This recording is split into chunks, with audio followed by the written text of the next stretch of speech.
নমস্কার বন্ধুরা, সকলকে আমার চ্যানেলে স্বাগত। রাজ্যের সমস্ত ধরনের সরকারি কর্মচারীদের পাশাপাশি সমস্ত ধরনের পেনশনার এবং ফ্যামিলি পেনশনারদের ডিএ সংক্রান্ত বিষয়টি এই মুহূর্তে সুপ্রিম কোর্টে বিচারাধীন অবস্থায় রয়েছে এবং সুপ্রিম কোর্টে এই বহু প্রতীক্ষিত ডিএ মামলাটির জন্য আজকে অর্থাৎ 14ই মে 2025 বুধবারের দিন মামলাটি শুনানির জন্য দিন ধার্য করা হয়েছে এবং এই শুনানি নিয়ে একটি অত্যন্ত বড় খবর এই মুহূর্তে সামনে এসেছে।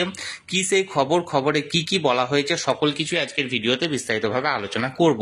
ভিডিওটি সকল ধরনের সরকারি কর্মচারীর পাশাপাশি সমস্ত ধরনের পেনশনার এবং ফ্যামিলি পেনশনারদের জন্য অত্যন্ত গুরুত্বপূর্ণ, তাই প্রথম থেকে শেষ পর্যন্ত অবশ্যই ভিডিওটি ধৈর্য সহকারে দেখবেন এবং ভালো লেগে থাকলে অবশ্যই একটি লাইক করবেন এবং সকলের সঙ্গে শেয়ার করবেন এবং সেই সাথে এই চ্যানেলটিকে যারা এখনো পর্যন্ত সাবস্ক্রাইব করেননি তারা অবশ্যই চ্যানেলটিকে সাবস্ক্রাইব করে রাখতে ভুলবেন না।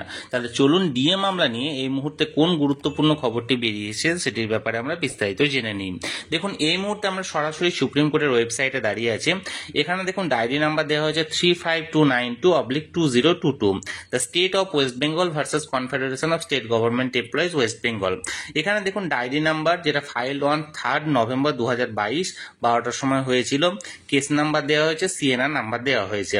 দেখুন present or last tested on মানে যেটা এখানে সেখানে দেখুন আজকের ডেটটা দেওয়া হয়েছে 14ই মে 2025, অর্থাৎ আজকে এই মামলাটির শুনানি আছে।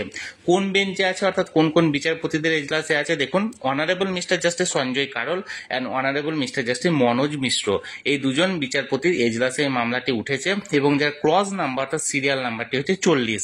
অর্থাৎ আপনারা মনে করতেই পারেন যে ক্লজ নাম্বার বা সিরিয়াল নাম্বারটা 40, অর্থাৎ এই মামলাটি অনেক পেছনের দিকে উঠতে চলেছে, তাই হয়তো এই মামলাটি শুনানির জন্য আবার পরবর্তী ডেট দেওয়া হতে পারে। তবে আপনাদের সুবিধার্থে আমি বলে রাখি, এই মামলাটির কিন্তু ফিক্সড টাইম দেওয়া হয়েছে দুপুর 2টো, অর্থাৎ লাঞ্চের ঠিক পরে পরে এই মামলাটি উঠতে চলেছে। এখন দেখার বিষয়, এই বহু প্রতীক্ষিত ডিএ মামলাটি এর আগে প্রায় 16-17 বার শুনানির জন্য দিন ধার্য করা হলেও কোনো না কোনো কারণবশত শুনানিটি হয়ে ওঠেনি।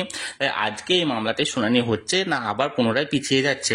তবে একটা কথা এখানে বলা মানে অবশ্যই দরকার আছে, তার কারণ সুপ্রিম কোর্টের প্রধান বিচারপতি উনি অবসর গ্রহণ করায় ওনার জায়গায় নতুন বিচারপতি আসছেন এবং যার একটা প্রভাব কিন্তু এই মামলাতে অবশ্যই পড়তে পারে এবং তার পরবর্তী যদি আজকে কোনো কারণবশত শুনানিটা না হয় তাহলে এই মামলাটি আর গ্রীষ্মাবকাশের আগে আর শুনানির জন্য দিন ধার্য করা হবে না।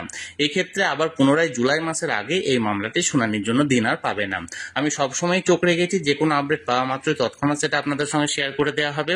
তাই যারা এখনো পর্যন্ত চ্যানেলটির সঙ্গে যুক্ত নেই অবশ্যই চ্যানেলটিকে সাবস্ক্রাইব করে চ্যানেলটির সঙ্গে যুক্ত হয়ে যান। আর এই ভিডিওটি ভালো লেগে থাকলে অবশ্যই একটি লাইক করুন এবং সকলের সঙ্গে শেয়ার করুন আর অবশ্যই চ্যানেলটিকে সাবস্ক্রাইব করুন। ধন্যবাদ, দেখা হচ্ছে পরের ভিডিওতে।